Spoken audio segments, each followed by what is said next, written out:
रूस के राष्ट्रपति व्लादिमीर पुतिन के साथ भारत के राष्ट्रीय सुरक्षा सलाहकार अजीत डोभाल की मुलाकात के खास मायने निकाले जा रहे हैं। क्या रूस यूक्रेन जंग खत्म होने वाली है? क्या इस महायुद्ध को खत्म करने की दिशा में भारत की कूटनीति रंग लाने वाली है? आखिर ऐसा क्यों कहा जा रहा है, वो इस रिपोर्ट से समझिए।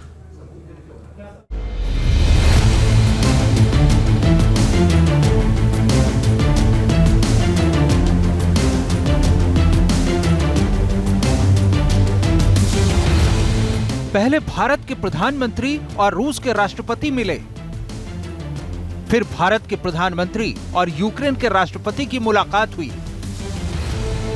और अब भारत के राष्ट्रीय सुरक्षा सलाहकार की रूस के राष्ट्रपति व्लादिमीर पुतिन के साथ मुलाकात की ये तस्वीरें बेहद खास हैं। खास इसलिए कि इन तस्वीरों में दुनिया को एक उम्मीद दिखती है, शांति की कामना दिखती है।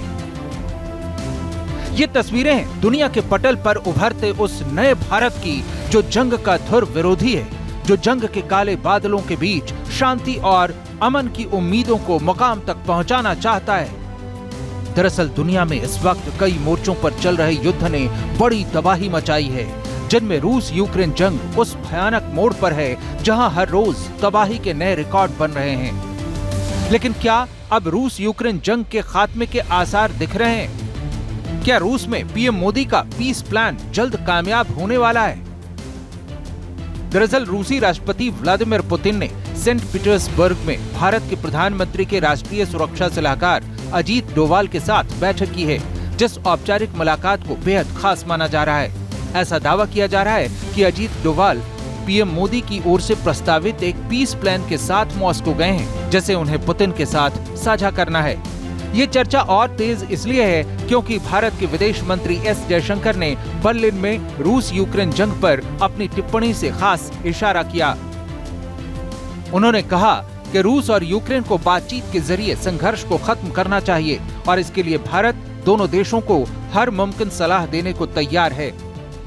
विदेश मंत्री की इस टिप्पणी की टाइमिंग के संकेत बेहद साफ हैं। जिस वक्त एनएसए अजीत डोभाल पुतिन से मुलाकात कर रहे हैं, इसके ठीक पहले रूस यूक्रेन जंग खत्म करने की बात यूं ही नहीं कही जा रही, बल्कि भारत के प्रधानमंत्री नरेंद्र मोदी ने इससे पहले रूस और यूक्रेन की यात्रा के दौरान भी दोनों देशों के राष्ट्राध्यक्षों से युद्ध खत्म करने की अपील साफ शब्दों में की थी।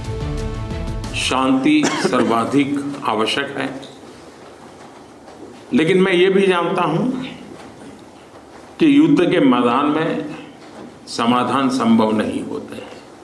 हम पहले दिन से ही पक्षकार रहे हैं और हमारा पक्ष है शांति का। जंग रोकने को लेकर भारत की यह अपील सिर्फ औपचारिकता भर नहीं थी, बल्कि इसका असर हुआ और जंग लड़ रहे दोनों देशों के राष्ट्राध्यक्षों ने पीएम मोदी की अपील को गंभीरता से लिया।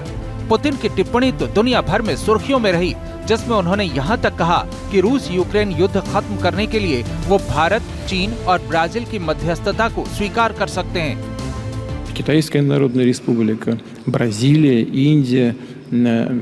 Я постоянно в контакте с нашими коллегами по этому вопросу. И у меня нет сомнения в том, что руководители этих стран, у нас с ними доверительные отношения. You're a big country. You have big influence and you can stop Putin. India will play this role. हाल ही में इटली की पीएम जॉर्जिया मेलोनी ने भी ज़ेलेंस्की के साथ अपनी वार्ता के बाद कहा कि भारत इस संघर्ष का समाधान खोजने में अपनी भूमिका निभा सकता है। Anche per cui io penso che alla fine nazioni, attori come Cina e India possano giocare un ruolo e debbano giocare un ruolo per risolvere il conflitto in Ucraina. Meloni का बयान यूं ही नहीं है, बल्कि ये एक तथ्य है कि भारत के रूस और यूक्रेन दोनों देशों के साथ संबंध बेहतर रहे हैं। साथ ही भारत शुरुआत से यूक्रेन जंग को बातचीत और कूटनीति के जरिए खत्म करने का पक्षधर रहा है। पहले रूस की और फिर यूक्रेन की पीएम मोदी की यात्रा के ठीक 2.5 सप्ताह बाद एनएसए अजीत डोभाल की रूसी राष्ट्रपति से ये मुलाकात बता रही है कि अगर सब कुछ ठीक रहा तो 2.5 साल पुरानी यूक्रेन जंग खत्म कराने की दिशा में भारत की भूमिका बेहद अहम हो सकती है। Team news nation. News nation अब व्हाट्सएप पर खबरों के ताजा अपडेट के लिए न्यूज नेशन के इस क्यूआर कोड को स्कैन करें।